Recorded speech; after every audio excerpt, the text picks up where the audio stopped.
At 3:42 local time, just off the coast of Sardinia, the Mediterranean lies dark and heavy as a P-8 Poseidon moves through the pre-dawn haze. On the surface, everything looks routine. Then, in an instant, a violent electronic surge tears across the aircraft's sensor displays. The Russian-linked shadow tanker Yaz, a rusted workhorse from Moscow's covert fleet, is carrying out a dangerous digital deception. It is transmitting a false position 140 miles away near Tunisia, while actually sitting directly above the undersea route that carries nearly 40% of Europe's internet traffic. And that is only the beginning. Out of the mist, a Russian intelligence ship appears and activates a powerful jamming screen that disrupts the USS Carney's radar picture. At the same moment, sensors pick up the unmistakable mechanical sequence of hatches opening from a hidden Kilo-class submarine positioned beneath the fiber optic corridor. The U.S. Navy faces a suffocating dilemma. If it reacts too aggressively, it risks an environmental disaster and an international legal trap involving a civilian vessel. If it hesitates, Europe's digital lifeline could be crippled in seconds. The challenge for Washington is no longer simply tactical. It is how to solve the crisis without letting it spiral into a much larger conflict. By 4:10 a.m., the Mediterranean is no longer a silent expanse. It has become a real-time testing ground for Allied coordination. While public tracking systems are still chasing the Yaz's false signal near Tunisia, NATO's actual surveillance network is closing in with remarkable precision. This is alliance warfare at its sharpest. A P-8 Poseidon, NATO's premier maritime surveillance aircraft, launches from Naval Air Station Sigonella as the Italian Navy frigate Virginio Fassan is guided into position. This is far more than a routine joint patrol. It is a demonstration of a fully connected system of systems. The American aircraft provides high-altitude data fusion and satellite-based tracking, while the Italians form the close-range shield, using their specialized underwater sensor network to listen for the Yaz's distinctive propeller noise. Inside the frigate's Combat Information Center, U.S. and Italian systems are fused through Link 16. Every mechanical vibration from the tanker's worn machinery is isolated, filtered, and cataloged by advanced algorithms that strip away the ambient noise of the sea. To preserve the element of surprise, U.S. analysts guide the Italian frigate through a radar-blind corridor. By studying the tanker's older radar refresh patterns, they identify an exact approach path that stays invisible to the Russian crew's bridge sensors. It is the maritime equivalent of quietly stepping into the corner of a room and observing everything without being noticed. Moscow believes it is carrying out a covert operation. In reality, it is being watched by a single, unified Allied brain. Then the situation takes an unexpected turn. As the Virginio Fassan closes to within 5 miles, analysts studying the acoustic feed uncover a disturbing detail. The Yaz is not simply a tanker. It is acting as an acoustic decoy. Trailing beneath it is a powerful sonar device, broadcasting the signature of an American Los Angeles-class submarine. It is a carefully designed gray zone trap. The goal is simple: confuse NATO, make Allied forces believe they are tracking one of their own submarines, and create hesitation at the worst possible moment. Moscow is counting on caution, on protocol, and on the fear of friendly fire confusion to slow the response just long enough for the tanker to deploy its sabotage package. At 4:30 a.m., the standoff off Sardinia becomes even more dangerous. NATO now realizes that Moscow did not arrive with improvisation. It arrived with specialists. A Yuri Ivanov-class intelligence ship moves into the picture. It is not relying on basic jamming. Instead, it activates a sophisticated electronic warfare system that does more than block Allied sensors. It distorts them. This is a cyber mirror attack. The Russian ship intercepts Link 16 bursts exchanged between the P-8 Poseidon and the USS Carney, then retransmits them with microscopic delay. Suddenly, American displays fill with phantom contacts. The Yaz appears in several locations at once. NATO is not merely being blinded, it is being forced to question its own picture of reality. While the Yuri Ivanov manipulates the battle space above, the Kilo-class submarine below performs its own masterclass in concealment. Rather than hiding far off in silence, it slips directly into the tanker's acoustic shadow, tucking itself beneath the Yaz's hull so closely that its own sound merges with the merchant ship's mechanical rhythm. To Allied sensors, there is only one loud, rusty vessel. The submarine has effectively turned itself into the tanker's shadow. The bet from Moscow is clear. NATO will not take decisive action against what appears to be a civilian ship, while the real threat remains hidden underneath. But the US Navy does not follow the script. Instead of trying to outjam the Russians, it changes the terms of the contest altogether. Beneath the surface, the Virginia-class submarine USS Montana begins a quiet counter. It does not focus on sound alone. It studies the water itself.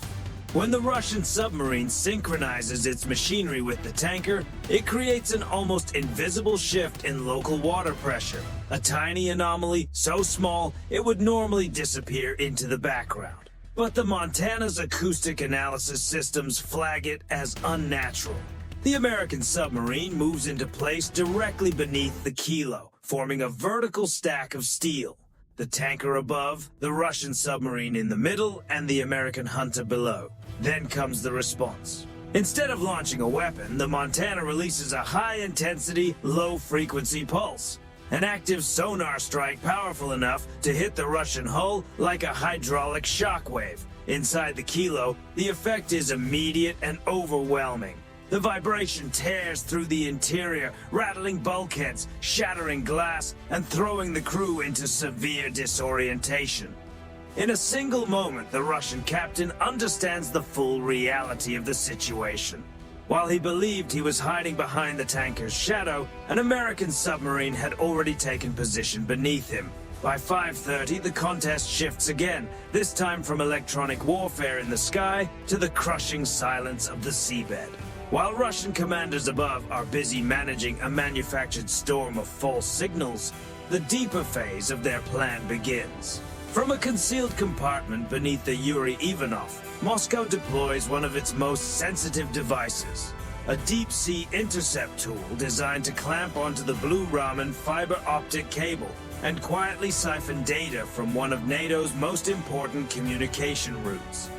It is a high-value intelligence play taking place 200 meters below the surface in freezing darkness where the Kremlin expects to operate unseen. But the gray zone is not empty.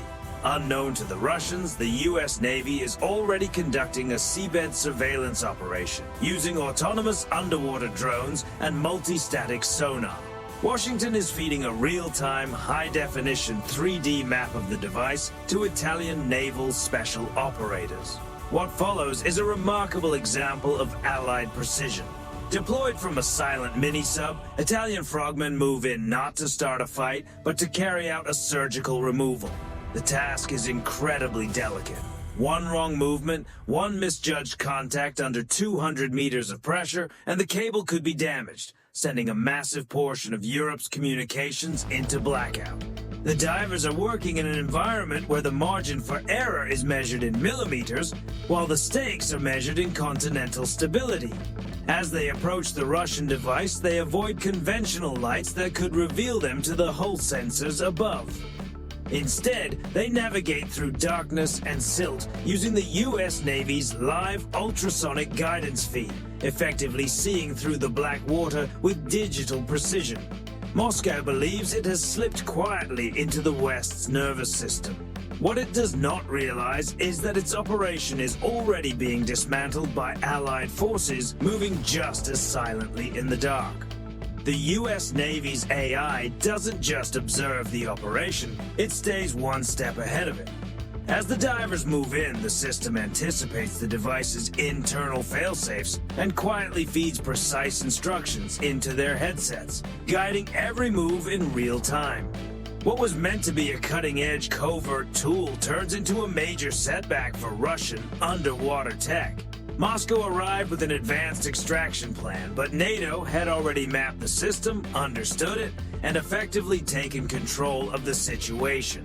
The device isn't just neutralized, it becomes a valuable source of intelligence. Now the stage is fully set.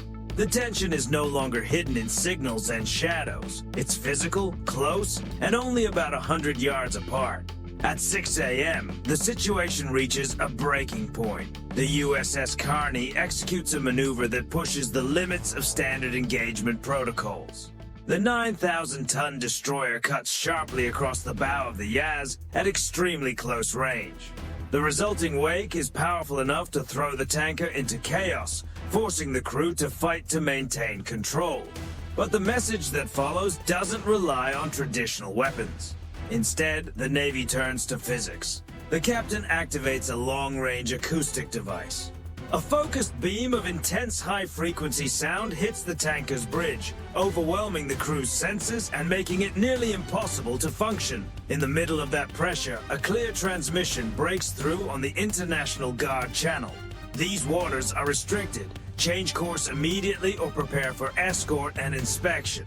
It's a demonstration of control without escalation. No projectiles, no direct damage, just a clear signal that the situation is fully understood and firmly handled. This moment highlights a broader reality. Modern naval operations are no longer just about firepower. They're about awareness, coordination, and precision. The advantage doesn't come from reacting faster. It comes from already knowing what's going to happen next. By 7 a.m., the outcome is clear. Every layer of the operation, from signal manipulation to underwater interference and hidden submarine positioning, has been countered through coordinated effort. With no remaining advantage, the Russian side pulls back. The Yaz retrieves its compromised equipment and heads toward open waters, no longer hidden behind deception. What began as a quiet test turns into a clear message. The system they were probing is not only active, it's adaptive, and it responds faster than expected. So what do you think about the use of non-lethal pressure in a situation like this? Was it the right call to maintain control without escalation, or should the response have been stronger? Share your thoughts below. Your feedback helps shape future breakdowns like this. If you enjoy deep dive strategic scenarios, make sure to like and subscribe so you don't miss what's next. The sensors are active, the field is set. Thanks for watching and see you in the next briefing.